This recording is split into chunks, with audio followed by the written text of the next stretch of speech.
Good morning. It's Friday, the 22nd of March. Just want to show those viewers who are not premium subscribers. One of the things I do give my premium subscribers is a trade ideas spreadsheet in the morning. This is yesterday. So yesterday we had a sell in the New Zealand dollar at 69.20, 69.30. That actually proved to be the exact high, and we hit our second target of 68.70, 68.60, which proved to be, I think, is the exact low. We were also buying it there as well, and I'm actually long as we speak. There we go. There's my trades. You can see that I bought the New Zealand dollar yesterday at those levels, and I'd already been short, so I was taking profit down there. I've also bought the euro and the US dollar. So I had a buy in the euro US dollar, as you just saw. Can't speak this morning. As you just saw, there is I bought the long position down there, and I'm still running that. In fact, we had good support in the US dollar yen, and that was the low at 110.30. So you get this spreadsheet every day anyway as a subscriber, and can be very useful. So yesterday I showed how this was very important support down here, both on the weekly and the daily chart, and we could expect a bounce. We got the bounce. I've got to say the bounce was probably a lot further than I expected in one day. I did suggest we could get to 96.40. We just pipped the 100-day moving average and turned around, so that's quite interesting. That was the ultimate target. Also, the midpoint of the Bollinger Band; those do work quite well.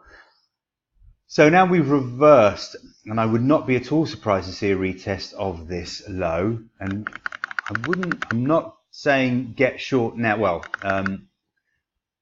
okay, what I'm trying to say is this is going to get weaker and weaker every time it's tested, and if it breaks next time, and I wouldn't be surprised to see it break. I'm not predicting it, I'm just saying I wouldn't be surprised. We'll have to watch it as we approach and as we test it. But if we were to break it next week, at least I don't think we'll break it today, but a weekly close below there today would be very negative, but and that would give a longer term sell signal. So this really is the most important level to watch on the way down. Now 96, 95, 85, 95, 75, a break below 95.70 would be our sell signal, so just watch that. Aussie dollar reversed from the 100-day moving average and the upper Bollinger Band, so I guess that's about as technical as it gets. And we tested that trend line that you see, but I'm going to show you this trend line a bit more clearly as well on the hourly chart. So we dipped to the trend line and the 200-hour moving average and the 500-hour moving average, and just bounced perfectly from there. So this all looks pretty positive now, having had the retest of the trend line in the mid Bollinger Band level. Looks pretty good. So I think we can head back up to 71.60, 71.70. Obviously, we've then got this trend line to test at 71.90, and we've got the 200-day moving average at 72.14. So there's quite a lot going on up there around the 72.00 area. We're going to struggle there. We will need to break 72.15 for a clear longer-term buy signal, and possibly the start of a trend, which would be just lovely. Just needed to remind myself, but I've checked the report, and yesterday we did have 70.90, 70.80 as the expected low for the day, so that's pretty good. Anyway, I'm long from down that level as well, and I'm going to hold that for 71.60, 71.70 target. Okay, New Zealand dollar was just perfect yesterday. We had strong resistance up at 69.33, and the high was 69.38. So if you were short there, as suggested, I was for my managed account investors, so I'm quite pleased about that. We sunk to this trend line. My target was 68.70. We got to 68.55. That was also my buying opportunity. I suggested getting long there, as I think I showed you earlier on the spreadsheet. So well happy with that. We bounced off support from this trend line. I could scrunch it up and show you where it comes from. There we go. That comes from the beginning of February. So we had the trend line support, we had the 38.2% fib support, and we had some moving average support on the 1 hour chart as well, which all added up to a buying opportunity, and that's worked really well. So I'm holding longs. I'm looking for a really good bounce.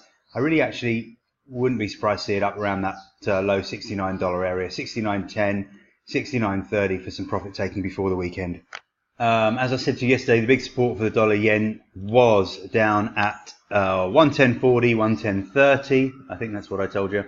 We got down to 110.28 and had a really good bounce. Oh yes, I had 110.45, 110.35 to be fair. So we overran a little bit, only for us 110.28. If you bought into longs down there, I didn't bother with that one because I was too busy with the other markets, but certainly worked. We saw a decent bounce. We got back up to, what was the high? Okay, 110.90, so enough of a profit. Can't say no to 50 pips these days. So we've obviously got resistance from the green line here, the 500-day moving average, which is just traveling sideways at 110.90. Obviously we've got support down at 110.40, 110.35, and if we break higher, this would be a good selling opportunity at around 111.20, 111.30, with a stop above 111.50.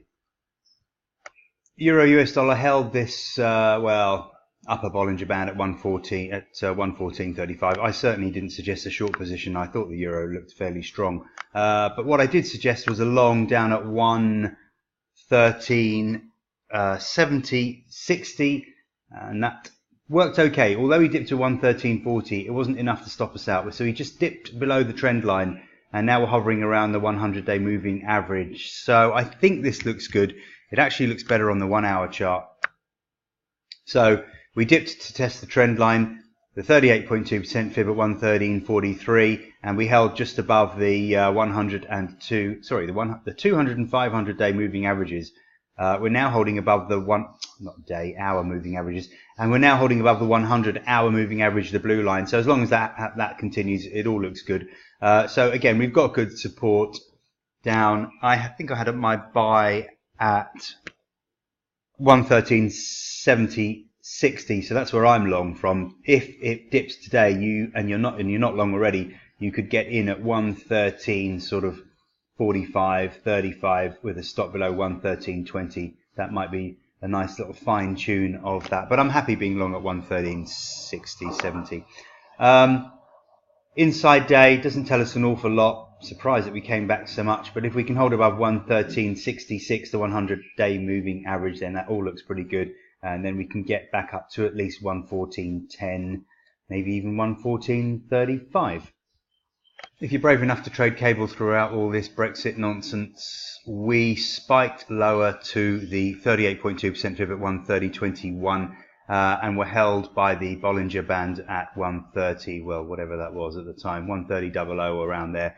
So the low was 130.03.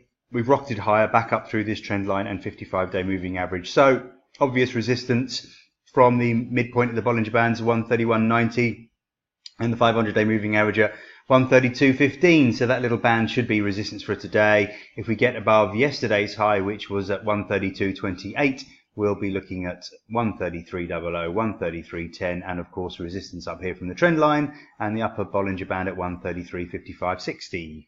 So gold topped at 13.20, just below what I had as minor resistance at 13.22. This is certainly not a positive candle, not what you want to see as a bull. I've still got it in my head that this could be a head and shoulders top, shoulder, head, right shoulder, and after yesterday's candle, that is more likely. We've obviously got support down at 13.03. What was yesterday's lows? 13.03. Okay, so we've got that from the Fibonacci levels and the trend line. So a break below 1300 should be a sell signal today. I think you want to jump onto that if you can and look for the market to trade down to 12.90, 12.89, and maybe even test this neckline at 12.82, 12.83. And a break below here next week would be our sell signal, of course. By the time we get there, this 100-day moving average should be a lot higher as well, and the Bollinger Bands will have closed up a little bit. So it could be quite interesting next week. Bulls need a break above 13.18, and then confirmation with a break above 13.20 for something more positive. But obviously we've got resistance around 13.27, 13.28. So it's a slightly confusing picture, but those are my best guesses for gold today.